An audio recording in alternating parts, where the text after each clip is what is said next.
I'm gonna go upstairs and watch. Let's see if it works. I can do this. Hey, I think we're there. Let me just check the sounds coming in. Oh, Is that happening? it's crackling fire for me. Nice. Thank you. Woo! Look at us. The first time that I haven't made Robo do this. He's probably so proud. Sorry about the watermark from StreamYard, but that's all that a pleb like me can learn how to use is in browser stuff. Fine. All right, well, we're here. We're a couple of minutes early, but we're just, hey, Judah. Judah's in the chat. Hello, Judah. What's up, Judah? We'll see if the comment section syncs properly or not. Doesn't seem to be flowing in just yet, so we'll see. Hey, Michael. What's up? About to get Duney 8F. Yeah, there we go. Hey, look at the stuff that I can do. Look at this fancy shit. We thought we'd hop on a couple of minutes early just to wait for everyone to hop in the chat. So, how's everyone going? Throw us a like if you can before you forget, because I always do. And man, I'm excited. I've been so stoked all week. You saw how much I wrote.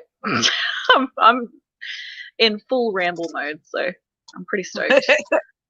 Honestly, I'm surprised it wasn't more. That was me edited. I was trying so hard to condense it down. All right. We'll wait one more minute and then we'll get stuck into chatting. Thanks for leaving likes, guys. I appreciate it.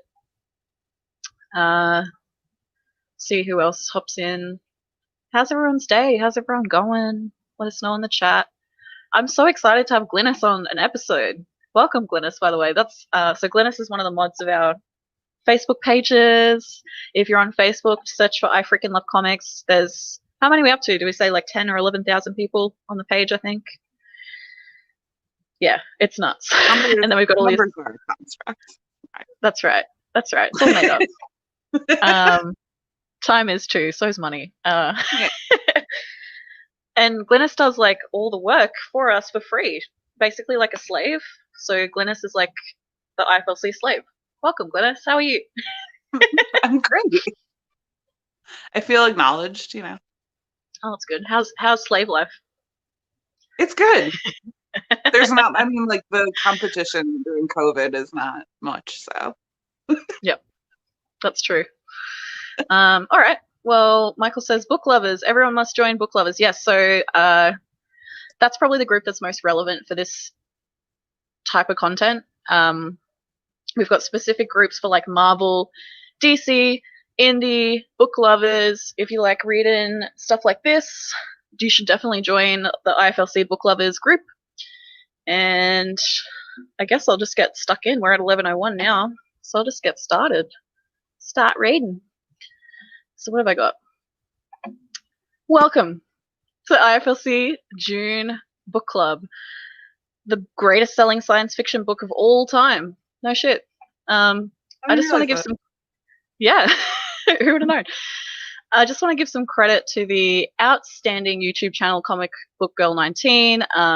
So she has been on YouTube forever. I'm hoping I'm using the right pronouns for her. I'm not 100% sure, but they have a history of X-Men series that I absolutely suggest you check out. It's very high production value.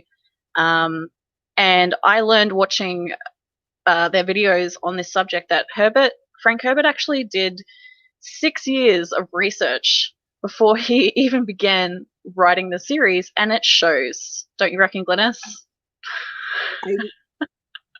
I feel bad that I'm probably only going to notice 3 years of the research, and the other 3 are just going to go completely over my head. Yeah.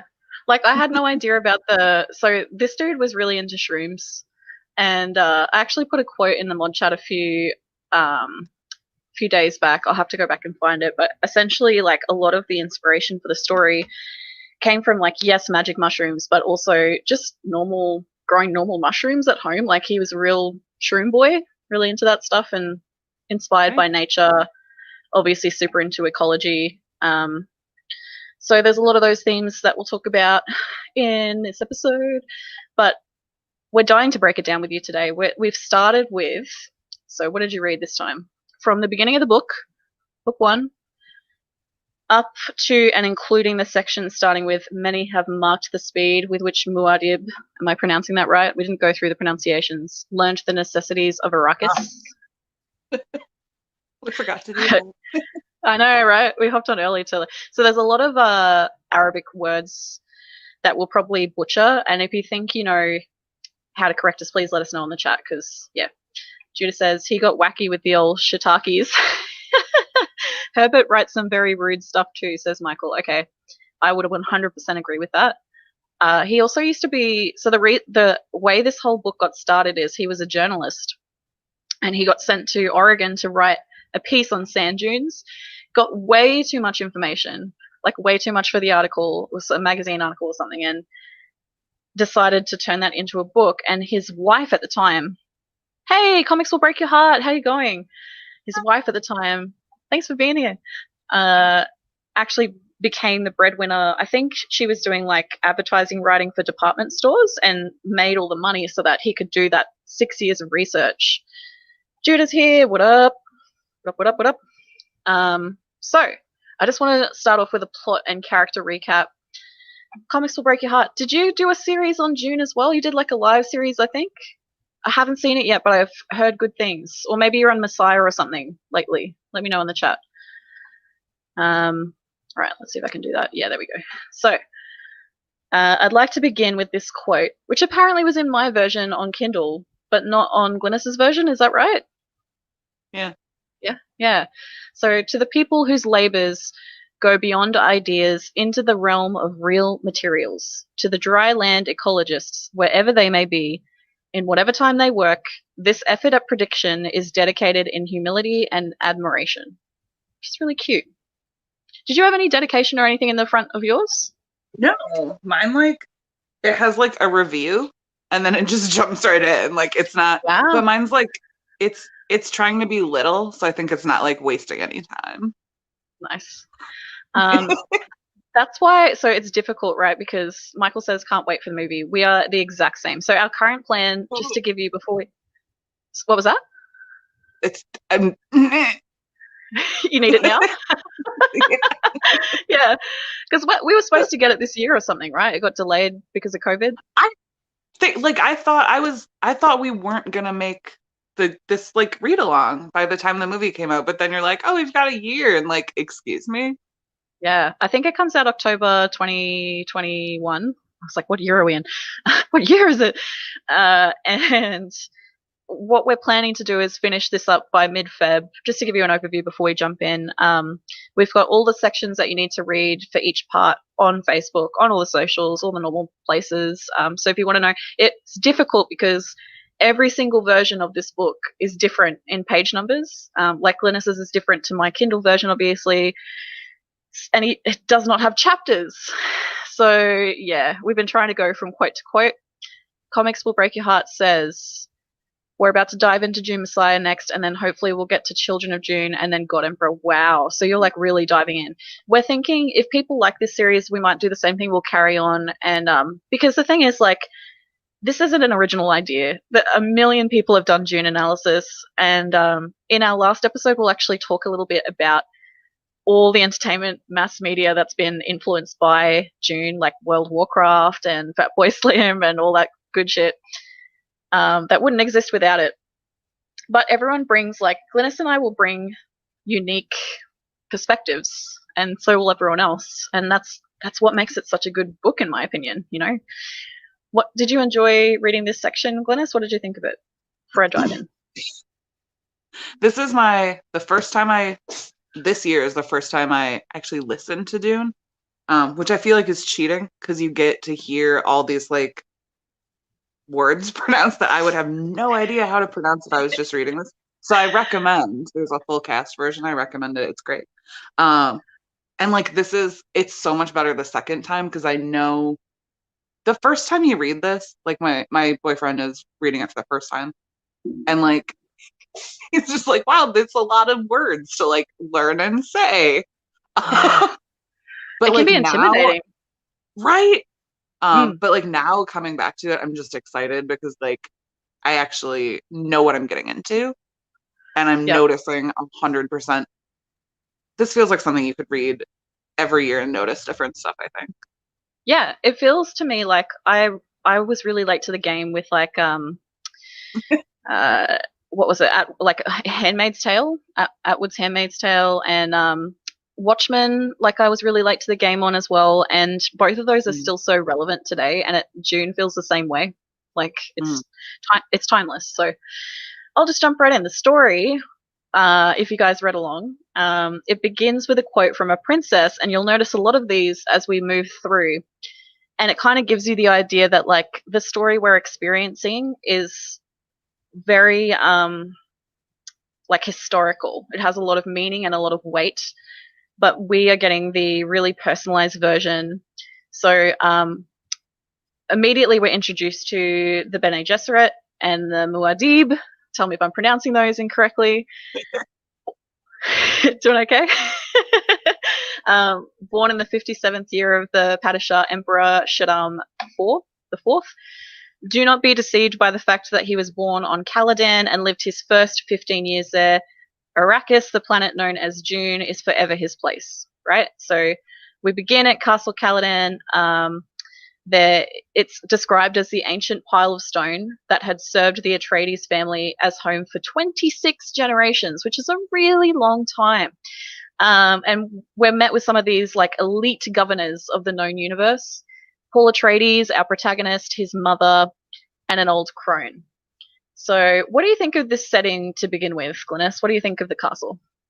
Like my favorite part about I think the first 5 pages of this book is I love that we both wrote down the description of the castle or the palace because like that and then like the quote you get from Princess Irulan right away, you immediately know like this is not um like this is not going to be a book you just read on an airplane and then you never think about again. Like you are signing up to travel into a different world, and like Yep. everything about the opening of this book, like he's letting you know Yeah.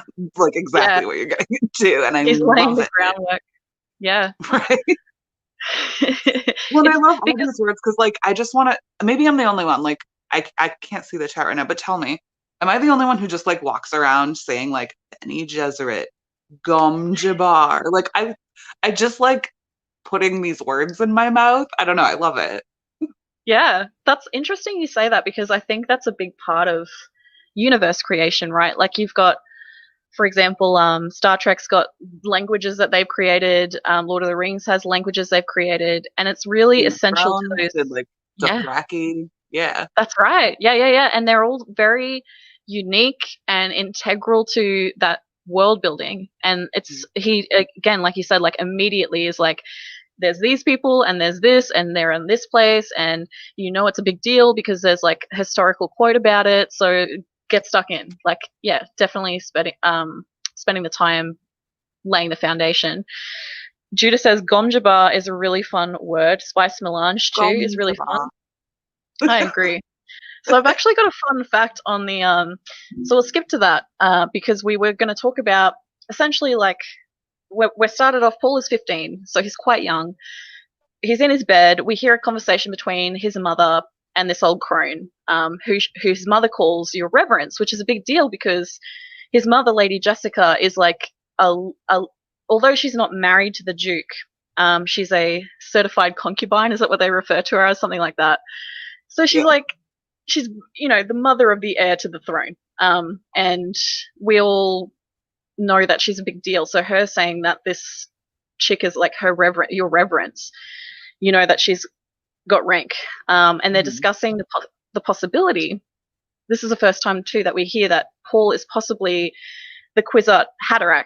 Kwisatz Haderach? Am I saying that right? The guy, see, this was one, it was surprising to me reading it because the guy who narrates it he does it as like one word. He does Kwisatz Haderach. So like the Oh, Z sounds like it's on the Kwisatz second Haderach. word. Yep, So yeah, Kwisatz Haderach. so he Thank just, you. yeah, he runs it all together. I don't know. Yeah, that sounds right to me. Again, like lots of Arabic. This dude studied for 6 years before he wrote them, so if anyone wants to correct us in the chat, we're open to it. We're not pretending that we're as smart as Frank Herbert. We just want to like delve into this story because it's so good. So this witch woman, or at least that's how she's described, this witch-like woman. Right. She says, like, tomorrow you'll need all your faculties to meet my Gom Jabbar. And he's like, what the fuck is Gom Jabbar? Like, what is this shit? What's going on? Like, who is this chick? Am I like, so I've always heard Bene Gesserits described as witches, but like from especially this section, I'm going to skip ahead, sorry, but we'll go back. Like when she's talking about like, did you pair the way they paired Jessica and Leto up? Like it sort of reminds me, you know, in Firefly, the companions? Like it kind of reminds me of that because it's like, okay, this is clearly like a sort of sex positive universe. The way everyone just accepts her. And yeah, like you're a very powerful sect of, it seems, all women, but also you're just like politically savvy. Yeah. I don't know. I'm not getting a lot of witch. I'm getting a lot of you're just really smart. That's right. It reminds me of Inara a lot, I think. Yeah. And like how often in the past, that's the thing. I think like a lot of people that were accused of witchcraft in history were actually just educated women that were able to like make salves and like garden herbs and stuff that were essential. And I think that literally is like what he's trying to say somewhat. And I've got some notes on that further down that I really want to touch on. I'm glad you brought that up. So Paul's totally confused at this point. He's like, this part's important because he goes to sleep and he's like, he has a vision and he says like, I always remember the dreams that come true. So he's a prophet, you know, like he can see things before they happen. Insane. That's pretty cool, right? But we also get the sense exactly what Glynis was just describing, where that power really only happens to women. That's not a masculine power in the Dune universe. Bene Gesserit is a only female order, and for the most part, we'll get to that. and they encourage these sort of like meditative, mystical powers where they're like very observant. They have visions. They have like prophecies that they've seeded across other planets, which will also come up in a bit, where they, like Glynis said, very politically savvy. That's basically their role in this Dune universe, is to run the politics. And they want to entwine the houses essentially. So this old lady that's come in, your reverence, she's mad as hell at Jessica because Jessica was supposed to have a daughter and Jessica decided to have a son because the love of her life, the Duke, and they do really love each other. The Duke wanted a son, and she wanted him to be happy, and she thought there was a chance that she'd give birth to this, let me find it again so I can pronounce it properly. Kwisatz Yep. And she was being selfish because essentially the plan was there are these two warring houses. There's the Atreides that we're being introduced to and the Harkonnens. And the Harkonnen heir is also around 15. His name's, is it Feud? Something like that? Fade Raltha, which is like my favorite name in this book. I love that. Yeah, nice. Yeah, he's interesting and we'll get to him in a bit. But the idea was if the Atreides family had had a daughter, they would have married the Harkonnens, and then that coupling would have produced the Kwisatz Haderach. So that this lady's pissed. She's like, Jessica, we've been laying these plans for years now. What the fuck? Like, shit. Now I've got to leave. So we find out she's the Emperor's advisor, essentially. Emperor's right-hand woman. So she's been pulled away from her duties for the Emperor to deal with this shit. So she's mad. She's mad as hell. Just quickly going back to chat, Michael says they chose the perfect director for this new movie. Who is making the comics again? Is it Boom? So yes, Boom is making the prequel comics, and then there's like Euro comics of the first book, or a graphic novel of the first book. Is that right, Glynis? I think I've got that right. That comes out this month. I don't know about a comic of just the first book, but yeah, I know Boom is doing House Atreides, and then they're going to do House Harkonnen. Yep, and those will wrap up. Yeah. So they're coming out at the moment monthly, and I think there's 12 issues, so they will wrap up around the same time that the movie comes out. Ainsley says, best Monty Python voice, what do you do with witches? You throw them in the lake, and if they drown, they weren't a witch. That's what you do. Audible voices the Harkonnen dude is so... Oh, okay. Audible voices the Harkonnen dude so creepily. I love it. He sounds like Caiaphas from Jesus Christ Superstar. Wow, that's cool. I want to hear that version. In the Libra one that I have, he sounds exactly like Thanos to me, which cool. like messes me up because isn't Josh Brolin playing Duke or Baron Vladimir? Oh shit, like, I didn't know that. That's amazing. I know he's in it, and I can't imagine who else he could be playing, just because like he sounds just like Baron Harkonnen. So yeah, like I'm extremely excited for that. Also, my mom is here. Hi, Mom. That's Maureen. Hi, Mom. How you going? Thanks for being here. She's also been catching up on the book and saying the same thing that I have, which is like, it's timeless. I can't believe that it's been so long since I've read it, and it's still like just as good as the first time. And I was like, I know, right? It speaks to his genius. So we've had that important exposition of Paul doing he's talking about his visions, and he has this vision while he's asleep about being in a cabin, and he knows it's going to come true. Yeah, it's exciting. He isn't necessarily sad to leave his childhood home, so we've like arrived at Atreides when they're just about to move to Dune from Caladan. And so everyone's getting ready to go, and they're packing up, and they're like, shipping all their stuff across because, oh, we should mention this, hey, the integral part of Dune, the reason that this whole story exists is because there was a great revolt, and humanity has decided that they no longer want computers. So they've eradicated all computers. And the reason that Herbert has made that decision, some people say, and the reason there's not like alien races, is that this series is supposedly set like 20,000 years after where we are now. So 20,000 years in the future.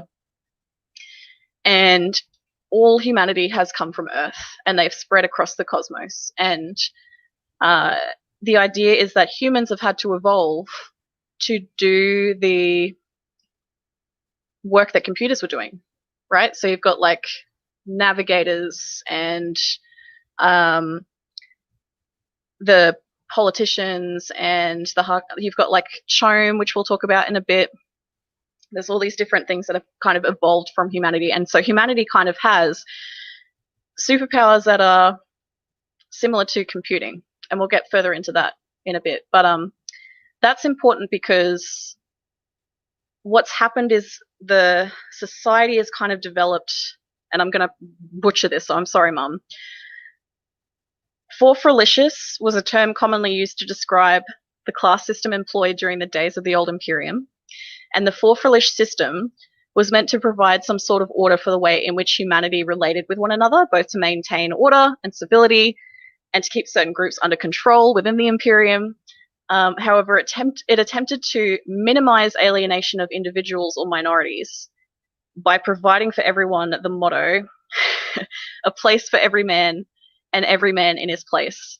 So they it's not a perfect system, in my opinion. An integral part of it were the great houses, the minor houses, the Padishah Emperor. So the theory behind that system's existence was because of the vastness of the universe and the immense distances across which humanity was scattered, a central figure, the Emperor, was required to provide focus and direction in people's lives. And this figure was represented locally for people by the head of the great house that governed them. So Paul's dad, the Duke, is the head of House Atreides. Does that make sense, Glynis? Did I say that right? I'm following along. Nice. And Paul isn't necessarily sad to like move to Dune, right, from Caladan. Even though he's been there his entire life, he hasn't had any companions his own age. He has no friends his own age. He's only been around adults his whole life. He hasn't had any... Yeah? I feel like someone's going to get really mad at me for saying this, but in the beginning, he kind of reminds me of like Bella Swan in the beginning of Twilight. When she's like, I'm moving from Arizona, but it's okay. Yes. I didn't really have any friends. And what's this planet going to be like? It's so wet. Like, or state up. Like, yep. I'm not comparing the writers. I love that comparison. Because the thing is, like, you can sort of find Dune in everything. Like, this book is from 1965. It's been around a while, Oh. and you can clearly see inspiration in a whole bunch of shit. Like, Twilight Stephanie might have thought about, I don't know. What do you think? Right. But it just seems like, yeah, he's going with the flow in a way I would not. Yes. Yeah. And he's been taught to do that. Like, it's clear that this 15-year-old is not like a normal 15-year-old. He doesn't act out. He doesn't, like, he's been around adults his whole life. He's anxious about moving into a new dynamic because, like, the quote is, Dr. Yue, is that how you pronounce it? Yue? Yeah, Yue. Yep, Yue. His teacher had hinted that the class system was not rigidly guarded on Arrakis. The planet sheltered people who lived at the desert edge without Cade to command them. So you've got the Fremen, and they're just like, kind of don't have a house. You know, they're just like desert people that are really hardy and strong because there's fuck all water on Dune and the sun is really shit and you basically got to only travel at night. There's a whole bunch of stuff that we'll learn about in a bit. Paul is feeling overwhelmed because he's like, okay, I don't really know what to expect. I'm excited, but I'm kind of like, just have no idea. So he goes into this kind of meditation, which it's a technique he learned from his mother. They do this kind of quick breathing. It leads us into one of, in my opinion, the most interesting passages of the book, and this theme like reoccurs throughout. So it says, one does not obtain food safety freedom by instinct alone. Animal consciousness does not extend beyond the given moment, nor into the idea that its victims may become extinct. The animal destroys and does not produce. Animal pleasures remain close to sensation levels and avoid the perceptual. The human requires a background grid through which to see his universe. Focus consciousness by choice. This forms your grid. Bodily integrity follows nerve blood flow according to the deepest awareness of cell needs. All things, cells, and beings are impermanent. Strive for flow permanence within. Over and over and over within Paul's floating awareness, the lesson rolled. Which, if I'm honest, I'm pretty sure he wrote that when he was on shrooms. Yep. Like, that to me is like, that's something I would write when I was tripping, that stream of consciousness type thinking, yep, where you feel really connected to the universe and you're like, okay, I've kind of figured it out somewhat. Here's my notes.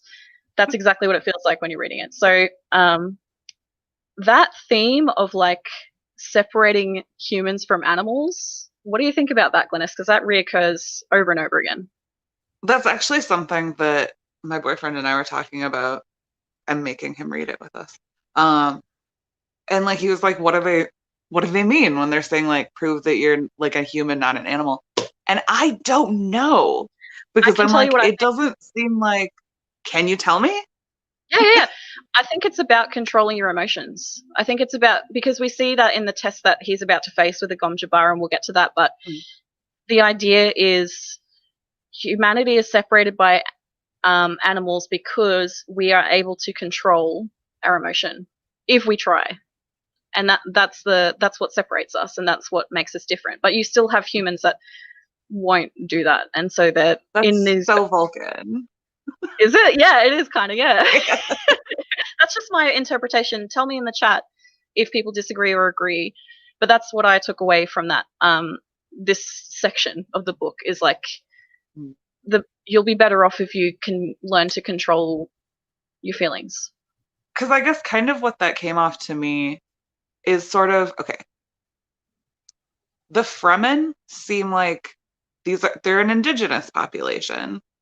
And then like the Atreides and the Harkonnen houses are taking a very, very different tactic, which we kind of like get to dip our toe into a little bit in this section. Because yeah, like Leto's gonna take a very different attitude. Where was I even going with that? But yeah, kind of like I think it plays with themes of kind of like colonialism. Yep. And like they're animals. Yep. They're lower than us. They're not as smart as us. Is kind of what I took from it. Yep. And there's certainly some of that, and you see that like, so what happens from here is Paul goes into this, he wakes up in the morning and his mum's like, hey, you got to go see this old crone, your reverence, the Reverend Mother.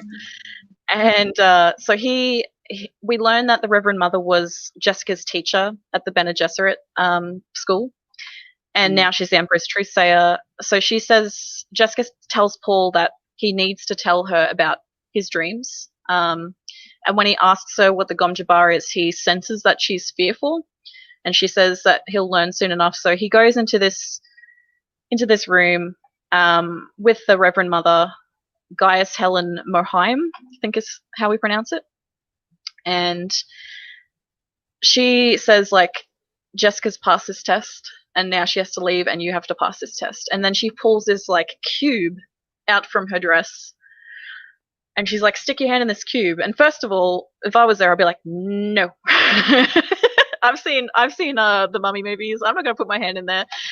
So he puts his hand in, and then she puts like a dart or like a dagger or something up to his neck. And she's like, okay, so that's the Gom Jabbar. And if you let it prick your skin, you're instantly going to die.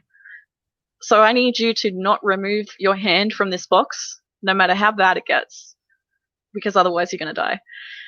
And he's like, oh my God, okay. So this is the first time that we get the litany against fear, which is like probably the most famous Dune quote, right? So it goes, I must not fear. Fear is the mind killer. Fear is the little death that brings total obliteration. I will face my fear. I will permit it to pass over me and through me. And when it has gone past, I will turn the inner eye to see its path. Where the fear has gone, there will be nothing. Only I will remain. Amazing quote. I can see why it resonates with so many people. But he kind of uses that as a mantra, because, like, you know what happens next. It essentially feels like his hand is being burnt off his body in this box, and he just has to withstand that. I don't think I could do that. What about you? Oh my God.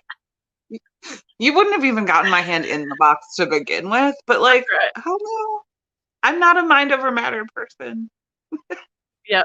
It's also, Robo asks, is keeping his hand in the box painful? Yes. So what happens is it taps into nerve endings, and so he's convinced, because he has no idea about this technology. Essentially, he's like, okay, my hand's being burnt off my body. It feels like he's just left with this like burnt bloody stump. He doesn't even want to look at it. He just like basically like tries to meditate, use everything that he's learned to get through this test to not move so that he doesn't prick himself against this poison thing. And then she's like, all right, pull your hand out. And he's like waiting to see this, like the massacre that he's just felt. And there's nothing. His hand's totally fine. She's like, oh yeah, I'm just playing with your nerves, boy. Psych. He's like, psych. So imagine, I don't know, if you've ever had a really bad burn, imagine your arm being burnt off your body. And that's what he was experiencing, is what we're told. So we know what the Gom Jabbar is now.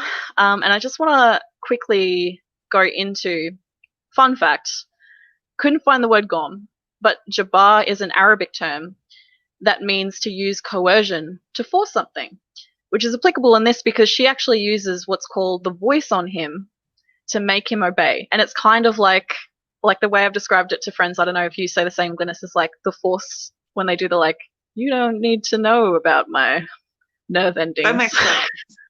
In my head, I just picture like when someone says, I hear like the voice your mom says when you know like that you better do it right now. Yep. The mom voice. Yeah, Mom knows that. If she threatened the wooden spoon, I'd do whatever she wanted. When you're on that last, you've got one. Yeah. That's always, because I don't know, she's this old like imposing woman, so I'm just always like, oh, it's the mom voice. Okay. Yeah, because I actually capitalize the V in voice to show, I think, to indicate like that's a power that people have, and that's a power that Paul eventually gets. But that's getting way ahead of ourselves. So, spoilers. Spoilers. Spoilers for this 50-year-old book. Yeah, that's right. So going back to the comments, Robo says, so to separate humans from animals is the ability to ignore your nerve endings. That's dumb. I think the idea is like, even if you're in excruciating pain, you can still maintain a sense of calm and control. That's the idea, is like she uses a comparison, and I don't know if I've written it down here, but she says like animals, when they're caught in a trap, will gnaw their own like leg off to escape. But humans are one step ahead, and they will stay in the trap and feign death so that they can ultimately take out the attacker that's placed the trap. You know what I mean? So the idea is like evolution. It's trying to be better. It's trying to improve. Yeah, me. It also says, I'll put this up as well. Don't put that off on the screen. It's riddled with typos. Me type and read good. Story of my life, dude. Story of my life. Michael says, we're all going to end up like those fat people from Wall-E. Animals will be fine when they evolve as long as they don't have social media. What do you feel about that, Glynis?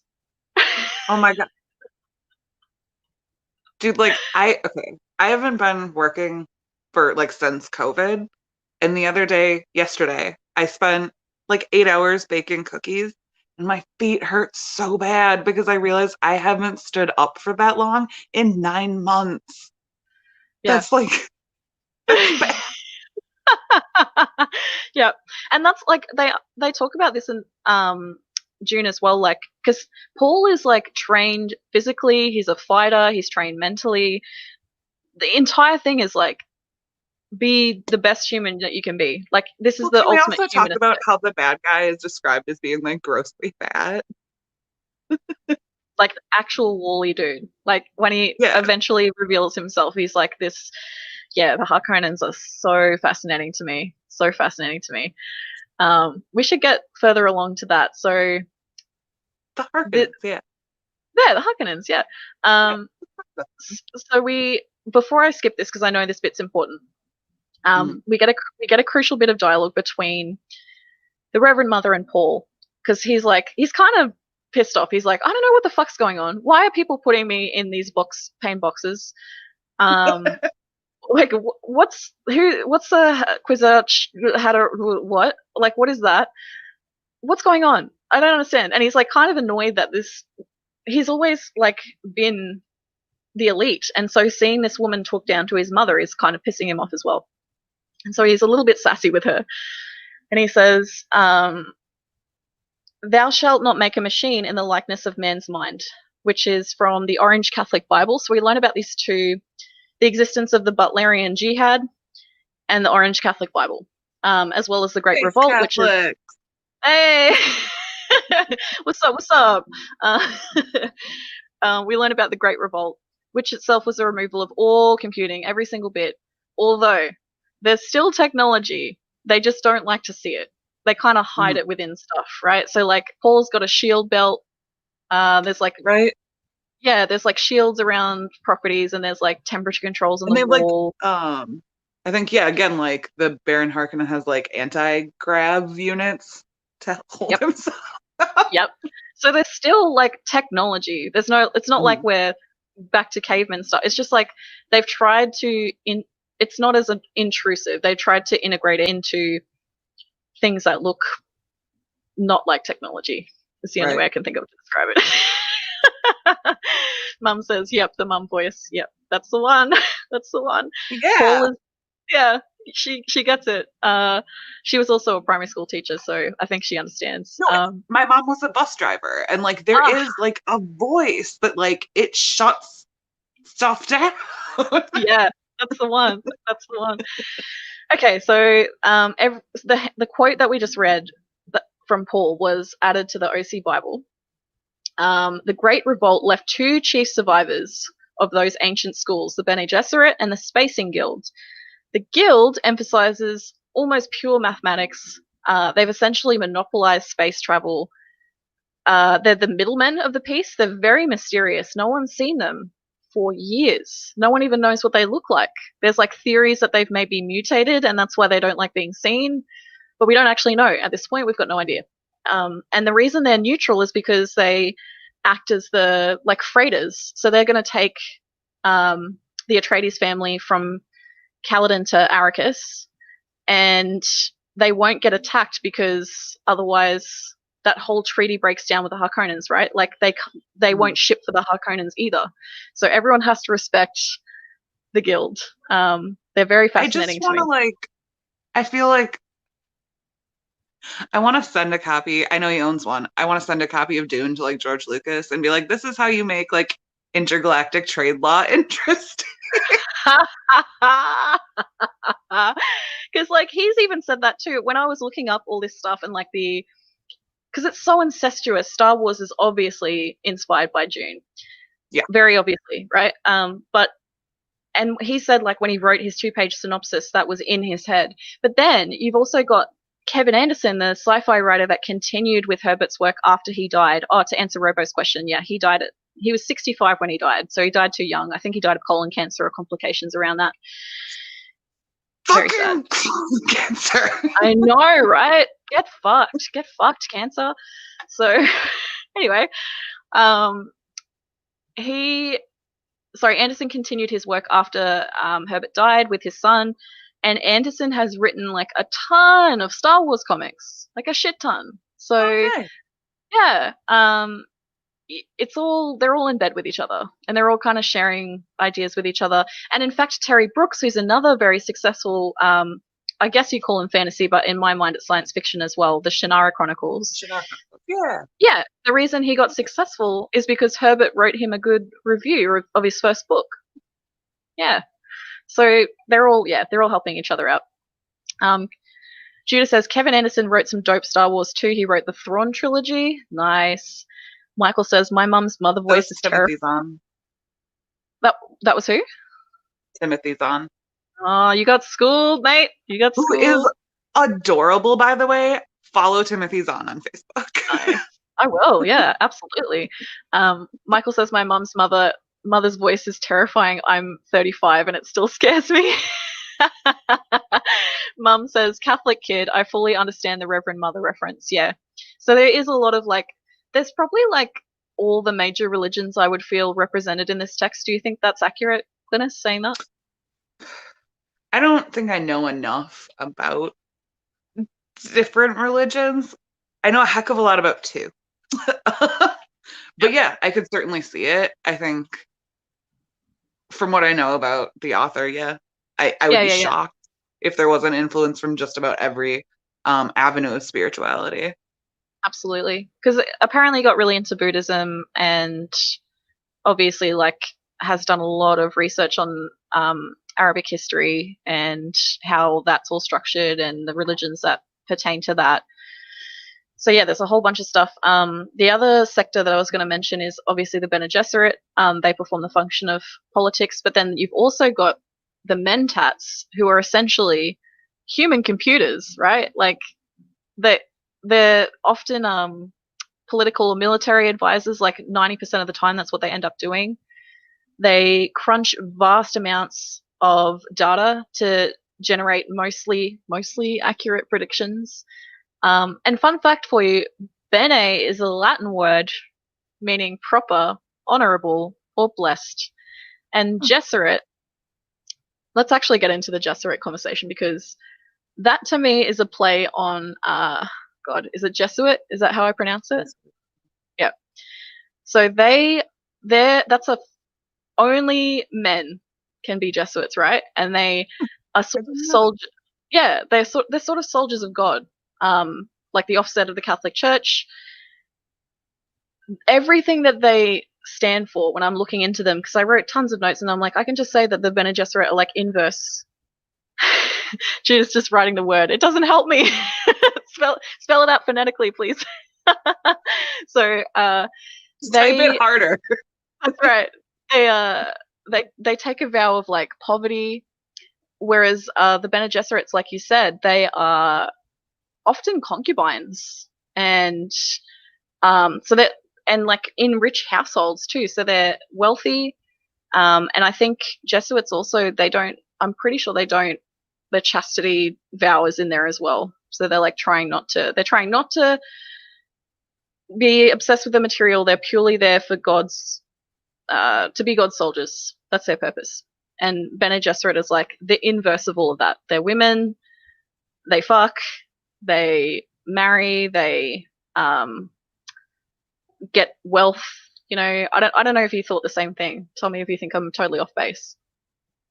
I didn't even realize there was a connection, and I think you're 100% right. Nice. That's exciting.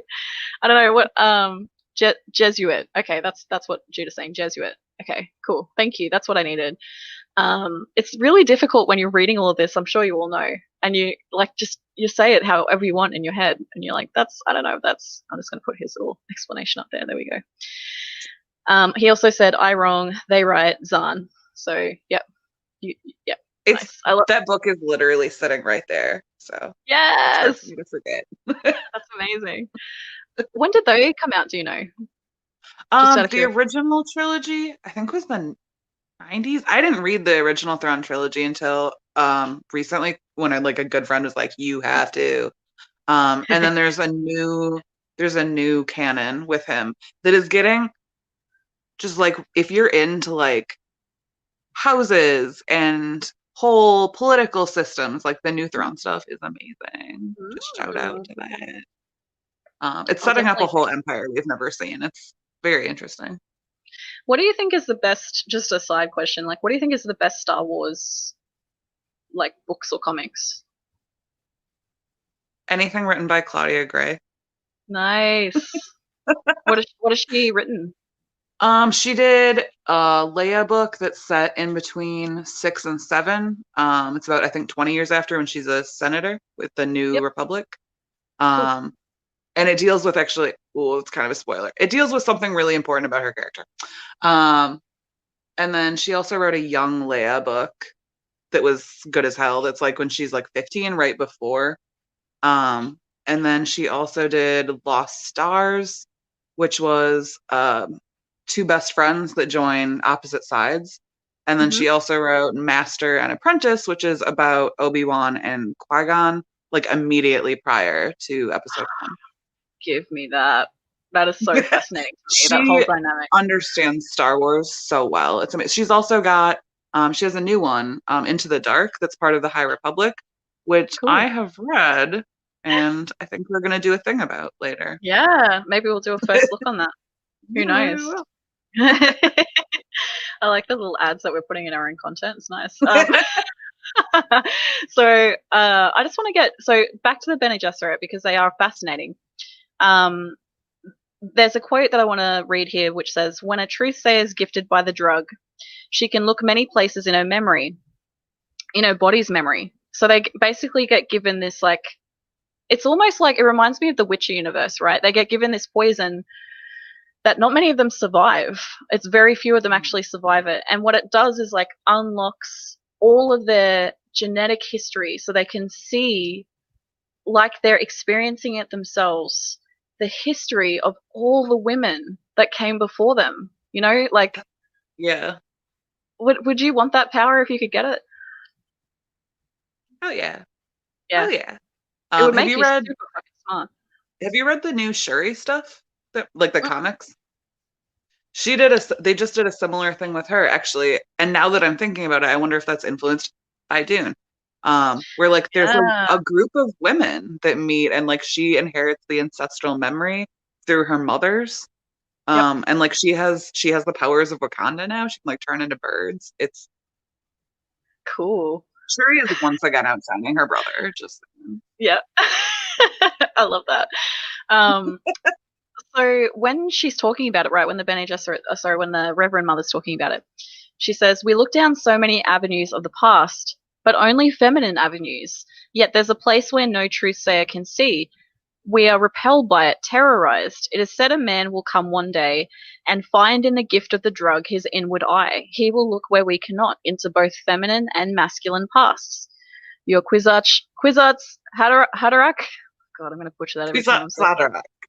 Thank you. I'm just going to make you say it. Yes, the one who can be in many places at once. So Kwisatz Haderach literally means shortening of the way. And the way is what the Lady Jess and the Reverend Mother call the Bene Gesserit teachings. So the theory that I think he's trying to get across is that women are only able to unlock the genetic information they have access to, which is the one chromosome. But if a man with both chromosomes, you know, would have access to both. Do we feel like Paul might be like, because you can be like XXY? Is he like, does he have an extra chromosome? Possibly. Maybe like, is Paul intersex? I don't know. Like, I feel like there's possibilities here. Potentially, yeah. But I think that's what he was trying to get across, is like, women are great and they're obviously powerful and they're like in the runners of this universe, and lots of people, here's the thing, lots of people are like, oh, that's pretty sexist that a man has to come save all the shit again, you know what I mean? But I think it's literally just a genetics. Like, he's just trying to say this dude has a chromosome that women don't. Yeah. I don't know. Maybe it's just me. I don't know. Maybe I just want to. Anyway, so now Harkonnens we get introduced to in this scene. So they're on a very, I know, right? Fucking yeah, the bad guys, and they're like amazing villains in my opinion. Yeah. Very, very opulent setting. They're in like this. It's described as like they've got like gilded bookcases and like globes, and it's just fancy as fuck. And they're in, is it Getty Prime? I'm going to call it. Discussing their plot. It's the Baron Vladimir Harkonnen, Mentat assassin Peter, thank you, and the Baron's nephew, Fade Raltha. Fade Raltha. I will happily say Fade Raltha as many times as you want. Thank you. I love the name Fade though. Like, I would legit consider that as a child's name. Well, and it sounds like Fade, like he's like a shadow, which he sort of is. Yeah, that's exactly, I would say that exact same thing. Like, what did you think about the relationship between, so they're basically like, the scene plays out as like Fade is also around 15, getting kind of trained to be the heir to the throne for his uncle, who's the Baron. The Baron and the Mentat assassin Peter do not get along. They're just like at each other's throats this entire time. They're so bitchy. They're so bitchy and so sassy. And so, like, Fade's getting kind of pissed off because he's like, what am I actually supposed to be fucking learning here? Like, can you stop fighting for 5 seconds and tell me what you're actually plotting? I think he's supposed to be learning, like, how to read because he's gonna, like, in the gay way, like, reading is fundamental. Yeah. Because, like, all he's gonna be prepared for is, like, I don't know, like a put down contest. Yeah. It's interesting you say that because the takeaway I got from the scene, like, obviously Fade is supposed to be this mirror character for Paul. And the way that Paul is being taught to live is, like, to create relationships with people that can be important down the line. So the Fremens, for example, come into play, and they've been treated like shit by the Harkonnens historically. But the Atreides and his father, the Duke, like, see an opportunity there to maintain an alliance. So his training is like around like that political, getting allies and observing and like keeping information. Fade is like I feel like the lessons he's being taught in this scene are like, figure out where the pain point is and press it. Yep. Yeah. And it's just so really interesting seeing, like, because you don't, in this section, you don't see Leto at all. But like the differences between Leto and Baron Harkonnen, and then Peter versus, who we'll get into versus Thufir Hawat, like the two Mentats and their differences in his, like, Paul's training and teachers, and then Fade's training and teachers, like, could not be more different. Yep. And you couldn't really get two more different characters who are at this point still behaving very similarly. Yeah. And it's interesting too. So a lot of people think, and I don't know if it's ever explicitly said, that Fade has a sexual relationship with his uncle and he's letting it happen because he's desperate to be the heir. What do you think about that? I mean, this is a world that seems to not have the same views of sexuality that we do. So I can see it. Yep. And in, like, the way this universe is described, I'd kind of go for power any way I could. Yeah, and that's essentially what he's been taught his whole life. Like, why wouldn't you? And so they do say that it's insinuated that the Baron is gay, and that's why he doesn't actually have an heir. So I guess that kind of fits with that. I assumed it was like he was too big. He's too fat. I love that. Because like there is this whole scene where he's kind of like shrouded in darkness. You don't really see much about him, and then at the end, it's kind of this reveal. He kind of blobs out. Yeah. Yeah, Well, he's very much, I think he's a glutton. Like yeah, that's so much of his character. He wants more power, he wants more money, he wants prestige. He just wants all the time. yep, That's, I think, yeah, that's greed is his driving force. yep. Wow. See, And pride.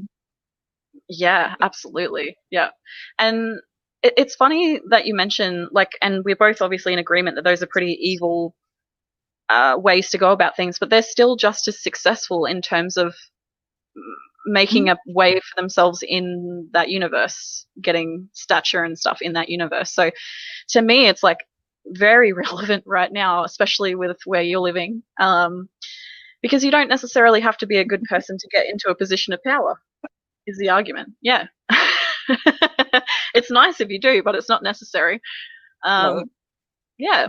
So, And I think when we see Paul with it soon after this, when we see Paul with his tutors, like, which one is it? I think it's Gurney. Like he brings that up of like people aren't going to pull punches with you. This isn't a yep, universe where like the best person wins. yep. It's literally tenacity, yeah, that separates, I think, people.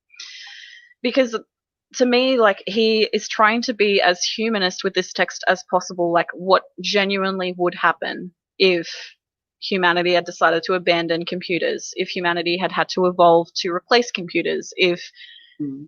they'd implemented this, yeah, this system where they have houses and an emperor. And I'm really excited to talk about Chome, but before I do, I just want to talk about their plot a little bit, the Harkonnens, because the key component is, I'll just quote the book.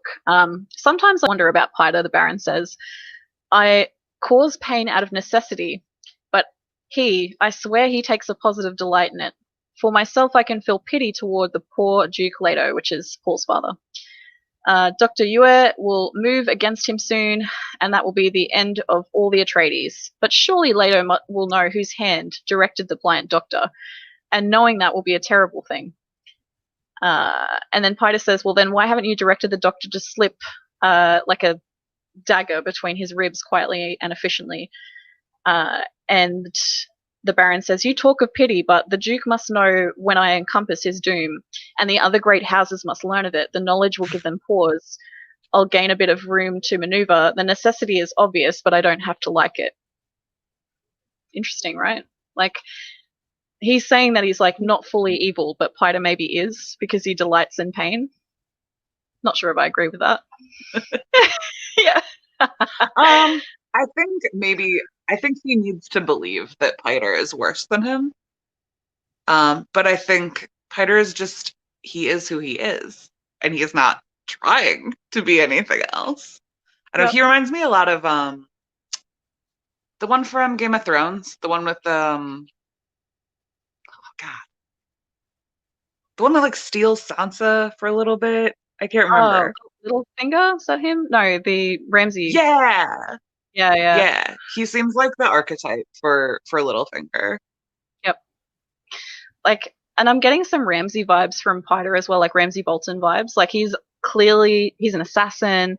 He has no issues with causing people pain, physically, emotionally, whatever. He doesn't give a fuck.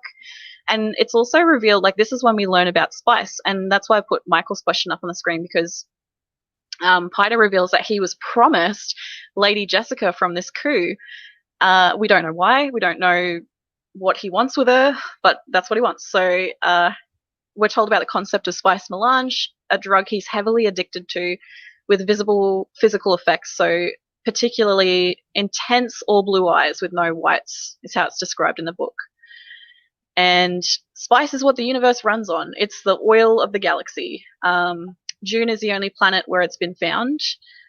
It can't be manufactured, so that makes like Arrakis a very valuable planet to have, and that's why the Duke is essentially deciding to walk into the trap that he knows is there, this trap that they're talking about now, because it's worth the risk if he can avoid somehow with like outsmarting them. That's his plan. Make some alliances, see if he can keep himself alive, and then have the spice planet and use that, because the people that have the spice planet also pretty much immediately get into like get a director's position on Chome. And Chome is kind of, Frank Herbert himself has said, like, that's OPEC. And how did you describe it, Glynis? Was it? I described it as Amazon. Yeah, Space Amazon. That's it. Yeah. Because it ships everything, but spice is like the most valuable commodity that it ships. So, I mean, it's, again, very timely, still relevant, unfortunately. But the thing with spice is, like, most everyone takes it because it extends your life dramatically. It stops you from getting sick. But those reliant on it have to continue to take it, or they risk dying of spice withdrawal. So what do you think that spice is most like in our world? I mean, I think it could be, honestly, sort of anything. I think you could even make it something as basic as, like, coffee or salt. Yeah. Because, like, something I think we forget about now is that people did fight wars for salt and spices. So I don't think you even need to make it a drug, although that works. I think you can also make it like oil. Yeah. The way, yeah, like it was kind of, I think maybe that's what he was thinking of things. Yeah. Like we're absolutely dependent on. You could, God, refined sugars, even just the stuff people, like, God, if you close Starbucks for a week. Yeah. Can you imagine? Actually, I want to ask Mum that if she's still here, because she has a like full-on coffee machine in her home and buys like the beans and does the thing. And so many people are like that. They feel like they need coffee to survive or to function. I mean, you get headaches if you stop drinking it. That's you're all drug addicts. Yeah, that's the thing. Like, alcohol's a drug, guys. I don't know if you know that alcohol's a drug. And prescription medication, don't even get me started on that. Like, that's a whole other ball game. Well, I mean, with alcohol, if you quit, who was it? The actor on True Blood that died because he quit drinking. Oh yeah, Like it I was forgot about that. complications from alcohol withdrawal. So like that's, you literally can die from just not taking the drug you're addicted to. Absolutely. Which is, it's nuts, hey? Because I guess with any of those, and we might even see this in the story later on, but you can do the like whittling down. But what are the long-term effects of that with spice? Like, do you die at a normal age? Do you still maintain that? Yeah, it's interesting to think about. Like, so Michael says, does Star Wars copy the spice from Dune too? I don't know. Because they kind of copy the voice with like the force thing. What do you think? I think that one's an obvious lift. An obvious what? Lift. I 100% think that was taken. Oh, right. Because his second one is like Han Solo was a spice smuggler, right? What does it do in Star Wars, I wonder? In Star Wars, it's a drug. There you go. There you go. So, inspired by or ripped off? Who's to say? You know, like, I think there's, I just got a shout from my boyfriend from upstairs. It's a drug that helps people, apparently. There you go. You can argue that in this universe too, you know, like it extends lives, it stops people from getting sick. But it's also, well, I think with any drug. I mean, like shrooms, or was it shrooms or acid can help with depression. But you know, if you take too much of them, it'll also destroy your brain. I think it's in everything. Really? That's why I said like it could be salt, because if you have too much salt, you can get a heart attack. Very true. Like, so I think it's in everything in moderation. Like spice can be good. It can make you incredibly powerful, which I'm going to see later. But you can't get addicted to it, which I think Piter went too far. Yep. Ainsley says it's a drug that helps people get high. And my mum says, I want coffee. Get a coffee. Have a coffee with us. Come hang out and have a coffee. So the main point of this whole plot, Piter's like telling Fade, you know, finally what's happening. Since House Harkonnen is being used to do the Imperial dirty work, we've gained a true advantage. So what we're learning here is the Emperor has figured out that Leto is popular, right? And he's like, I need to shut that down. I need to shut that down quick. But I can't just like shut it down in front of all the like Landsrad, which is like all my peeps, all my houses. I need to do it sneaky. Who hates the Atreides as much as I do? The Harkonnens. All right, I'm going to make them do it. And I'm going to send my elite guard dressed as Harkonnens so that people don't even know that I was involved. And Harkonnens can like just take back. So Harkonnens win twice, right? They're doing the Emperor's dirty work. So they get some like accolades there, but they also get back the Spice Planet that they've just given up.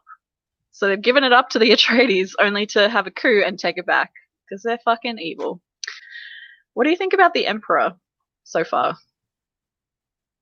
I think we don't know enough about him.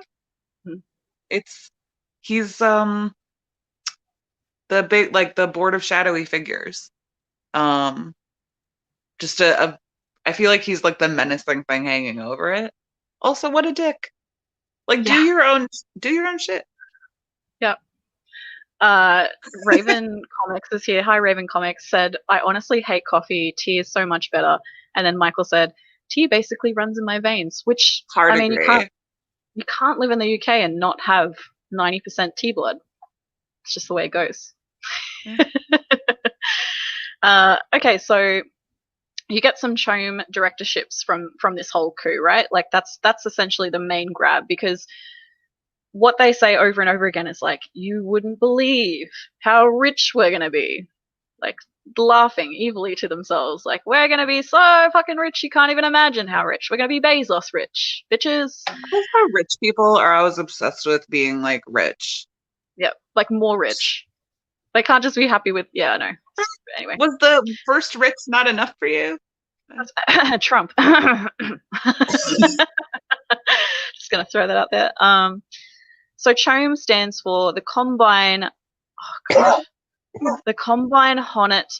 Ober Advancer Mercantiles. So it controls all economic affairs across the cosmos. It's Space Amazon. And OPEC, for those that don't know, is the Organization of Petroleum Exporting Countries. So I can see the comparison for sure. Then after all of that, we go back to Jessica and the Reverend Mother. Crony McCrone is having a go at Jess for bearing a son. Telling her about her plan and stuff. Paul reveals his visions to the Reverend, and she actually gives him a hint to survive the truth drug, which is that which submits rules. I don't know how I feel about that quote. So helpful. Yeah. Well, he's like, what the fuck? What does that even mean? Again, like, you're not helping me. This is not helpful. What is this shit? So he's also mad because, like, there's been a few times now back and forth with Jessica and this Reverend Mother where they're like, oh yeah, the Duke's gonna die for sure. And he's like, shouldn't we try and stop? Yeah, he's like, should we try and stop that? Or like what? Like, how are you so calm about it? Anyway, so he's like mad. He's pissed off. And he said, there are some quotes here too that I should probably mention that give us some like really interesting hints toward the Reverend Mother's character. Because remember, this is a woman that's seen and experienced, or felt like she's experienced, all of her genetic history on the female side, on the women's side. So she's smart and wise, and she has like good advice, but she's also like old and maybe not direct and sometimes way too vague. She also kind of has the Yoda complex of like her age and experience, I think, make her overconfident. Yep. She's used to controlling things. And like clearly she can't control Jessica and hates it. Yep.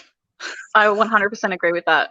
And it also comes across in like, you know how Yoda has that thing of like, oh, I can't directly involve myself, even though they could.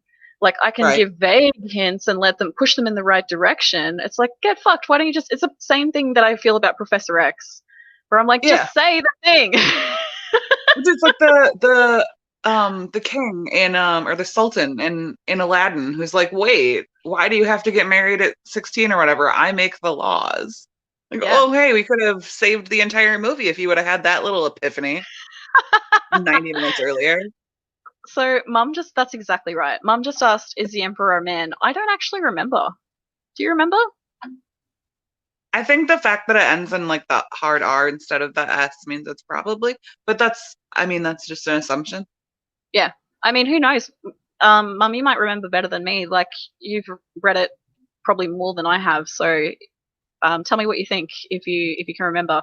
But these quotes from the Reverend Mother are like Hope Cloud's observation, which I 100% agree with, and the mystery of life isn't a problem to solve, but a reality to experience, which I also agree with.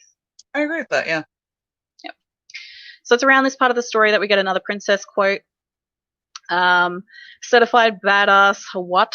Is it Thafir Hawat? Thufir Howat. Howat. Thank you. This is why Glynis is so integral to this series.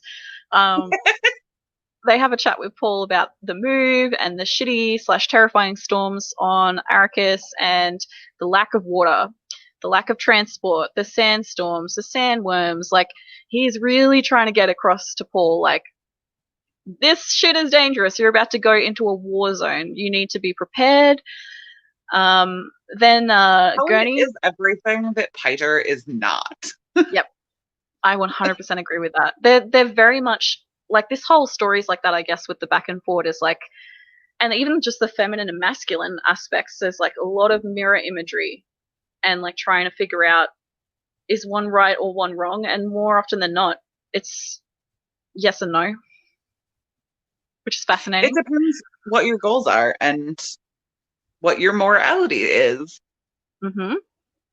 Michael says, how big are the sandworms in the book? I'm sure they are far too big in the new movie. No, so there is like a quote in here somewhere.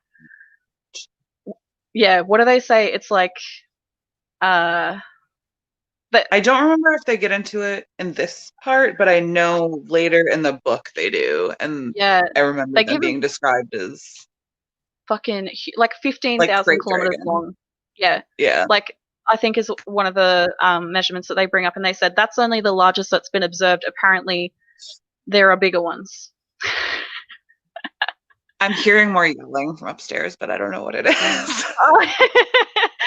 Because you can probably Google like sandworms Dune big or size or something. Yeah. But I'm certain it was something like 15,000 to 20,000 kilometers long. That kind of size is what we're talking about. Yeah. Nutso. So all right, what have we got? Oh yeah, sorry, Gurney. Your mate Gurney comes in and actually plays a little musical number, right? And then decides to have a spar with Paul. Paul is like kind of stressed out at this point. He's gone through a lot of shit in the last couple of days, and he's like, I just want to have some fun. So he's like, lets down his guard during the fight. And Gurney's like, no, and goes like so hard back at Paul that Paul's like, is this dude betraying me right now? Is he actually trying to kill me? Yeah. Like, what's happening? What's happening? And Paul's a trained fighter, like, he's not a pleb or a noob like me with a sword. Like, he can hold his own, and he's trying desperately to just not get slashed. I am unreasonably excited to see like this particular scene in the adaptation. I want to see Timothée Chalamet doing this. Yeah. Look, what's integral to this scene for you? Like, what needs to be there for it to be a success? I think it's a character development for Paul, because I think it's him realizing like all of the stuff that Thufir was like, hey, here are facts that should scare you, I don't think scared him remotely as much as seeing his fun friend Gurney Halleck like try to kill him. Yep. So like and I think Timothée Chalamet is going to be perfect for this. I want to see that fear in his eyes of like realizing this is serious. Yeah. I'm excited. I know it's gonna be good. I feel it in my bones. I do. There's a whole bunch of shit that happens here. Hey, like you brought it up before. Paul gets basically visited by all his teachers. So like the doctor comes in, he gives him a Bible that used to belong to his partner, the OC Bible. Yeah, and almost reveals himself as a traitor because he has this accidental emotional reaction. He gives it to Paul and says, like, I've notched a page for you, without realizing that his partner notched a page on her own because it was her Bible. And he went to that first and started reading this passage that his partner always read. And it evokes this, like, he screams at Paul to stop. Yeah. He's like, stop, I'm going to lose my shit. And he's obviously not. This becomes more and more clear as we go. Like, he's obviously not a willing participant. In fact, I'd almost compare him to Judas somewhat. I did that earlier today. Yeah, nice. Because like he doesn't get paid, but he is being like manipulated into, like, he feels like what he's doing is necessary, but it's not something he wants to do. Yeah. And he still loves them. He loves the Atreides family. He has like a deep connection, particularly with Jessica, because his partner is it Wana, something like that? Wana, yeah, was also a Bene Gesserit. So he is familiar with like the skills. They can essentially tell when you're lying. So he has to be really careful when he's speaking to Jessica and speak only in truths, but truths that don't reveal himself. So it'll be interesting to see how that scene works, because in this one we can hear inside his head. Yeah. But that's gonna I know who's in the movie. I don't necessarily know who they're all playing. I don't know who's playing him, but they're gonna have to act their ass off. Yeah, because they have to be like conflicted, determined, and there are times where he almost just out says like, this is what I'm going to do to the Atreides family, and has to like bite his own tongue because the Harkonnens, might have his wife. She might be dead.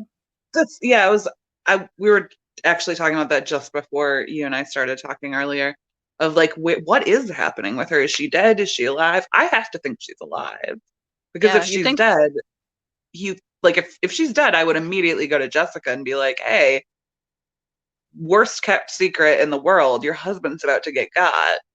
Yep. I've never seen a less like secret assassination. That's exactly right. Like, and even Jessica herself has said, like, I've warned him multiple times because she gets visions too. And like, not necessarily like visions like Paul gets, but she can analyze data like a mentat and say like, you're gonna die. And she's being told by the Reverend Mother, he's gonna die. And she's like warning him over and over. But he's made his decision. He said like, it's worth the risk. And then he dies. No. I mean, I don't need directions. I know how to get there. Yeah, that's right. So that's actually a good moment to bring in the Duke. The Duke, we haven't seen this whole time. He finally has a sit down with Paul because he's been busy as hell. He's trying to get his shit together before he goes to Dune. And he knows about the so they're called the Sardaukar Corps. And they're like another the Emperor's cool fucking word to just roll around in your mouth. Fucking cool word. Yeah, and like, so these guys are like the Imperial Guard, and they're like, everyone knows who they are and everyone's shit scared of them, right? Like, I'm trying to think of the best comparison in other media. I don't know if you think there's anyone they like. The best comparison I can make is to like my best friend's imaginary country that he made up has a very similar thing. Oh my god, cute. But that's not helpful to this discussion. That's so cute.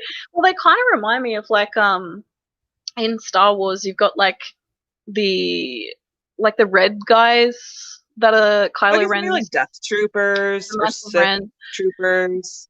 Yeah. Like they're the elite. Oh, Praetorian Guard in like Snoke's cards. Yeah, I got it. Yep.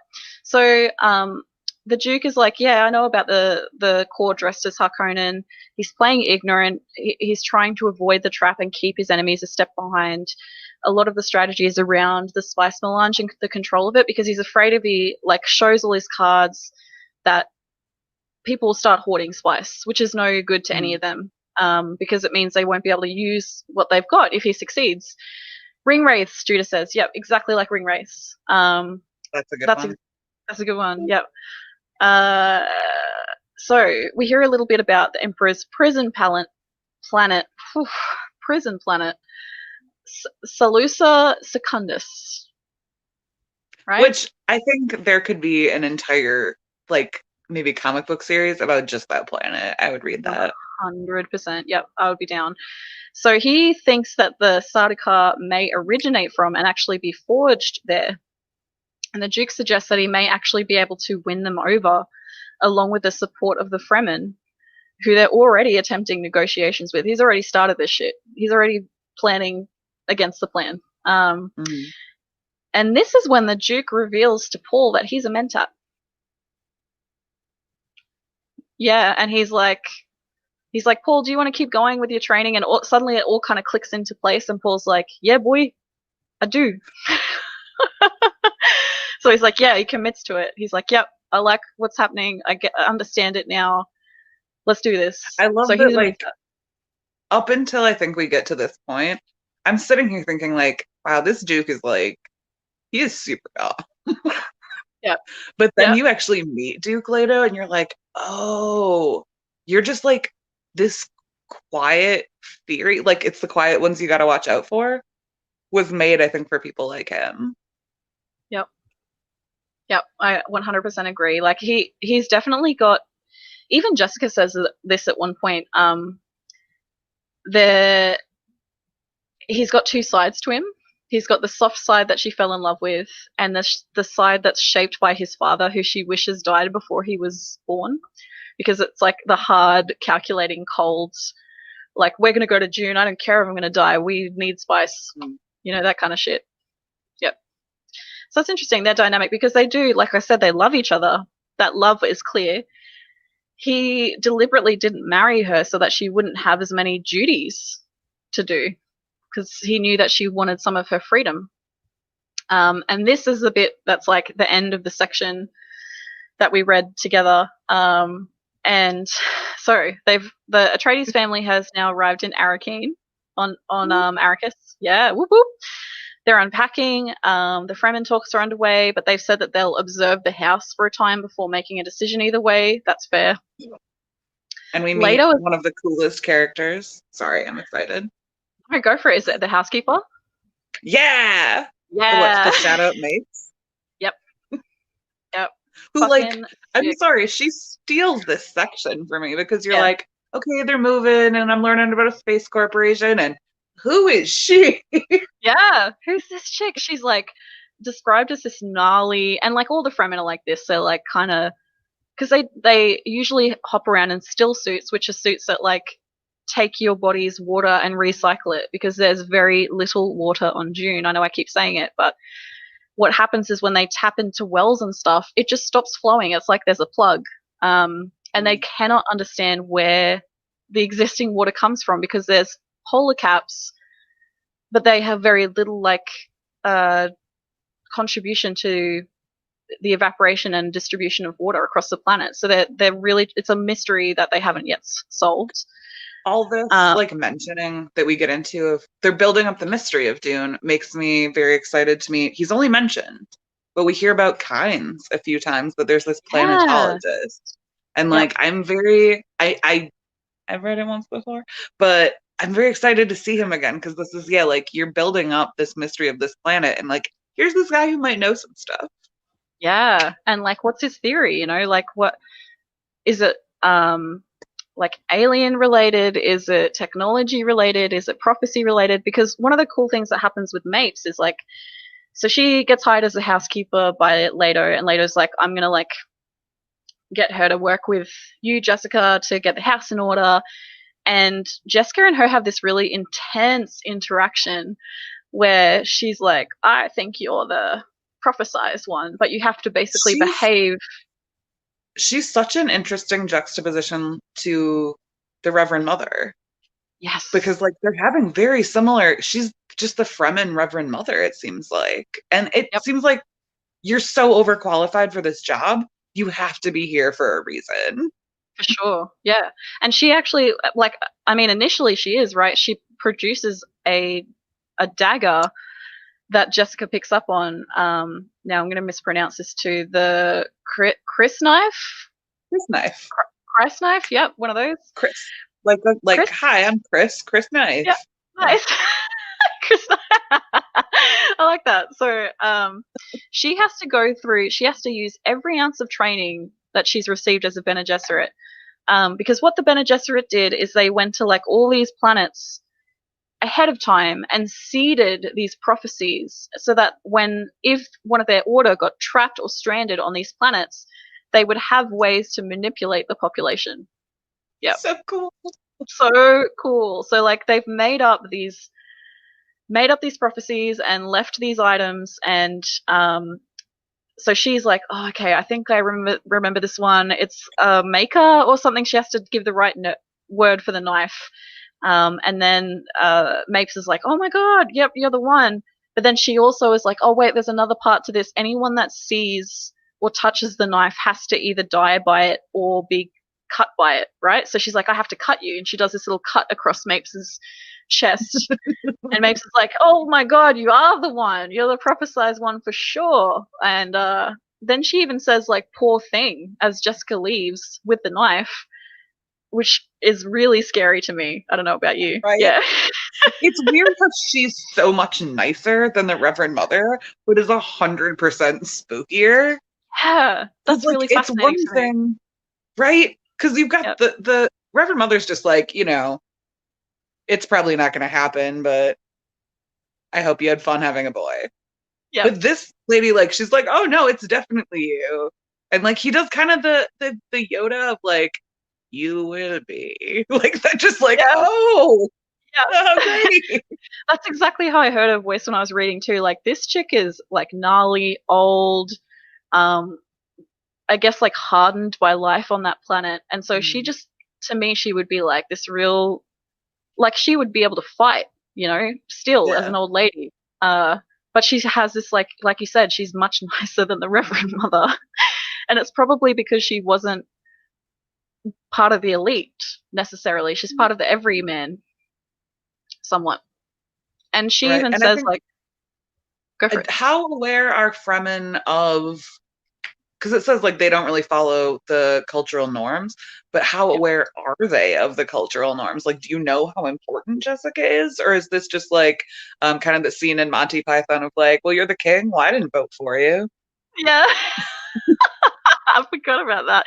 Michael asked, and you might be able to answer this on the spot, otherwise I'll have to Google it. Who played Paul in the old movie? Kyle MacLachlan. Woo! Good times. I only know that. I've never seen the old movie, but I have a big crush on Kyle MacLachlan. So. Oh, amazing. I'm glad that I didn't. See, you're basically a mentat. That's all I'm saying. I would love to be a mentat, honestly. Me too. I wouldn't mind it. Like, I'd like to be able to do math better. Just saying. I can't do math at all. I have a disorder and stuff. Nice. So like the idea of being able to do math like a mentat is just like, give it to me now. Yes. Yes, please. Yep. All right. So we got that weird shit going on with Mapes. We know that there's like a traitor. We know it's the Doctor. So the Doctor gives Paul a sedative, or so he thinks. Paul actually doesn't take the sedative but pretends to be asleep because he wants to explore. And this actually saves his life because we get that conversation between the Doctor and Jessica where he's like desperately trying not to tell her that he's a piece of shit. And he waits for her to leave. Every and then conversation I have. Yeah, that's right. Same. So he is still very truthful. Obviously, he's telling truths about Wana and like his love for her, and that she was a Bene Gesserit, and that she was taken by the Harkonnens, but like just leaving bits out that he needs to here and there.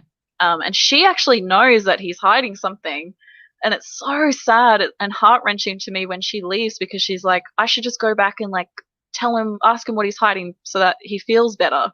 But no, I should trust my friends more. Which is what, it's so fucking sad, man. I'm reading it, I'm like, oh, in the gut, right in the gut. Yeah. I feel bad for you. Like and even with the Princess Irulan quotes, she says like he's, like if like a curse word almost, I think his name is. Yeah, that's right. He gets basically like Judas, we were saying before, he has that same reputation in history where it's like, what does she say, 1,000 deaths are not enough or something like Yeah. that. Yeah. Like, yeah, everyone hates him after the fact. And it's sad because, like, he wasn't even as, like, half as evil Right? as the Harkonnens. Yeah. No. He was just in an unfortunate situation. And I'm putting myself in his shoes and being like, if it was the person that I loved most more than anything in the world, of course I would do that. Hell yeah. Yeah. I Hell wouldn't yeah. like it. But, like, if there was a chance of me saving them from torture or death, of course I would do it. Right? So It's just, then, I think it's a commentary that's never going to get old. The EUA is the one that's the villain and not like the Padishah Emperor, who is actually is the villain of all of this, even more than the Harkonnens. They're all puppets. I agree. Yep, I agree. And, like, that's what to me makes this so, like, the stakes are so high in this immediately. And you get a sense of, like, is he going to have a altercation with the Emperor at some point? Is he going to destroy the system? Is he going to, like, how is he going to change the world with these incredible powers that he potentially might get? Right. Will he survive? All that. Yeah, like, the stakes are, like, immediately from the get-go, you're just like, oh my God, I can't wait to figure especially out. when they're like telling you, like, here's this guy who's going to betray and kill one of the main characters. Like, and it's not even like, you know, if you're reading like something by George R.R. Martin, like this would be a secret that's guarded for 300 pages, not the opening 30. Yep. 100%. Yeah, he's to be like sort of crass. I feel like Frank Herbert is just like laying a big old dick on the table, like right out of the gate. Yeah, I'd agree with that. I'll actually say to the chat, does the chat have any questions for us on this section of text? I'm about to tell you the last bit of what we read and then start talking about some themes. But if you have anything that you think we missed, or that you want to ask us about, or that you want to tell us about, please let us know. Michael says math is the devil. I'm going to put that up because I agree with that. It's the devil.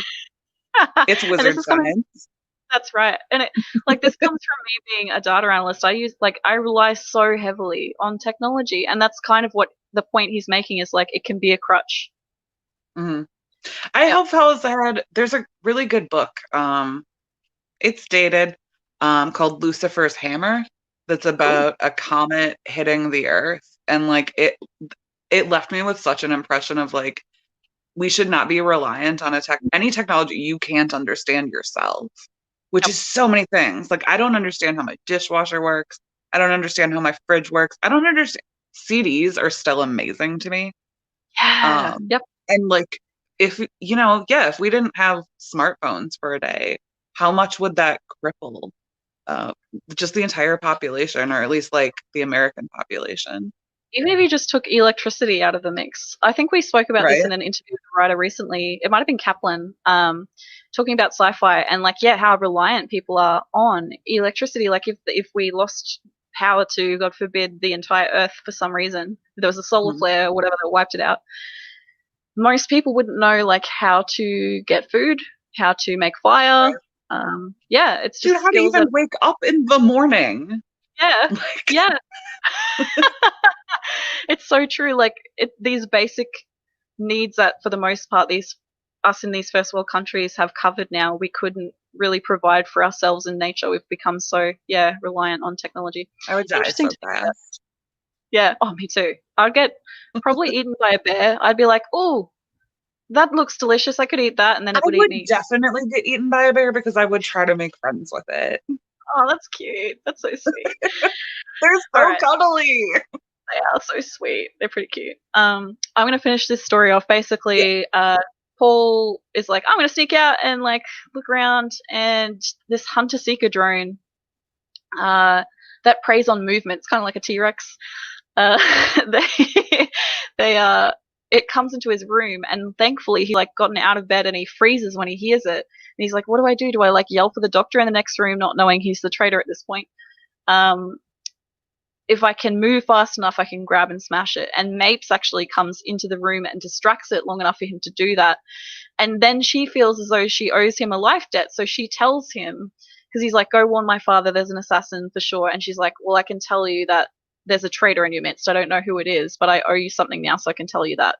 And that's where we finish. Holy shit, what a lot to talk about. Right? I feel like I've just been talking for a straight 90 minutes, nonstop. I'm so sorry, because like there's so much to cover. It's ridiculous. Right? How do you? No, Yeah, like how were you struggling to like? How did you figure out what you wanted to focus on? I write down stuff as I'm reading, which makes it take forever for me to read. Um, but yeah, like I have I have my list and I take notes. Nice. Just kind of as I go, which is actually really nice because you remember stuff a lot better. Yeah. That's why I like doing stuff like this. And like already there were about, I think like 4 things that I had not put together that you did. So this is why Yeah, book same for clubs you. are best. Yeah, I agree. And that's the thing, like if we go and watch like the other channels that have done this, like Comics Will Break Your Heart obviously has one, Comic Book Girl 19 has one. We're all going to have different interpretations because it's so vast and there's so many Mhm. different things that are going to resonate with different people. And yeah, I feel the same way. I definitely learned things today that I had no idea about. I just want to talk about theme wise. We'll finish up with some themes. Michael says, I don't know how anything works. I'm still convinced cars work on magic and string. That's right. They That's do. how it works. Yep. Yeah. Like if you don't sorry, you can't clap when you're in a car because you'll kill the fairy that's maintaining the vehicle. Yeah. This is something that came up in a comic for me recently. Dune has a similar theme to Eclipse from Kaplan in the idea of like reverse noir. So the sun is bad and the moon is good. And that's really fascinating to me. Like the reverse. And I guess that's what he does through this whole thing is like here's a mirror image. It's interesting. Yeah. I Like think I always look for, I'm a big believer in duality. I always look for it in everything. And yeah, like I think there's there's mirrors for just about everything in this book so far. It really seems like, yeah, doing a compare and contrast. Well, yeah. not really picking a side. Yeah. He's trying to remain objective. And some people say Mm. that because the tarot is like a mirror card deck, and some people say that he's put a lot of like tarot influences in there. Obviously, he's got the Emperor, um, and there's some other things that will come up in the story later that I can probably link back to tarot more. And even like some of the people that have been influenced by June have also really heavily been influenced by tarot. So it's fascinating to me. Okay. Yeah, the Chris knife is something I find really interesting. Why do you think? What's the concept of like? Why have they got? Oh, I'm True Skills. Hi, welcome. Thanks for being here.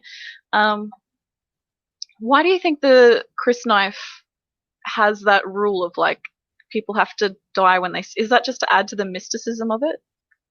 No idea. It Yeah. definitely, I think, raises the stakes a little bit. I Mm, think everything, yeah, like this talking about the still suits, you get the sandworms, like there's little drops of menace that mm.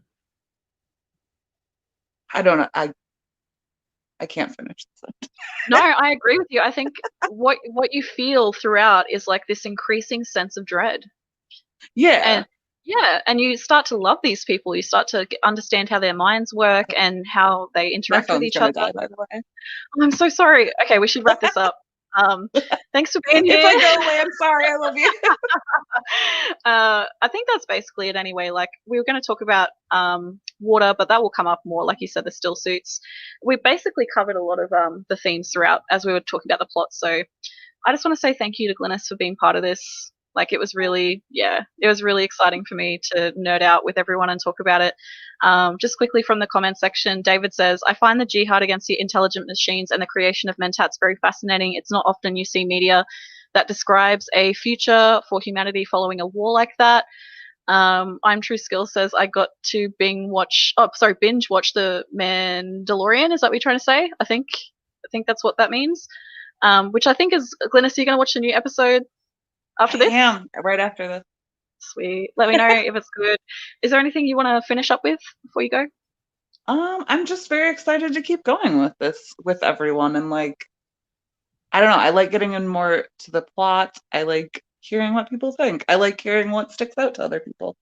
Me too. I've really enjoyed today. Like, thank you everyone for being here, everyone that could participate. It means a lot to us. We're giant nerds. We love hanging out with other giant nerds. And if there's anything you want to let us know, feedback wise, question wise, we're all on social media. Look up I Freaking Love Comics on Twitter, Discord, Instagram, Facebook, Reddit. We're everywhere. And we'll be back doing this the same time every week, I think is what we said. Gonna have a 2-week break for Christmas. Nice. All right. Mum says very interesting. Thank you, Mum. I follow you guys on Facebook. Hey, says Rovo. Cute. Thanks, guys. Appreciate you being here. Sorry it was so long. They probably will be about an hour and a half to 2 hours each week, but it's a lot to digest, and there's only 10 sessions for this one huge book. So come along, join the fun, learn some things. Glynis is a good teacher. Thank you so much. I appreciate you. And I'll see everyone soon. Peace.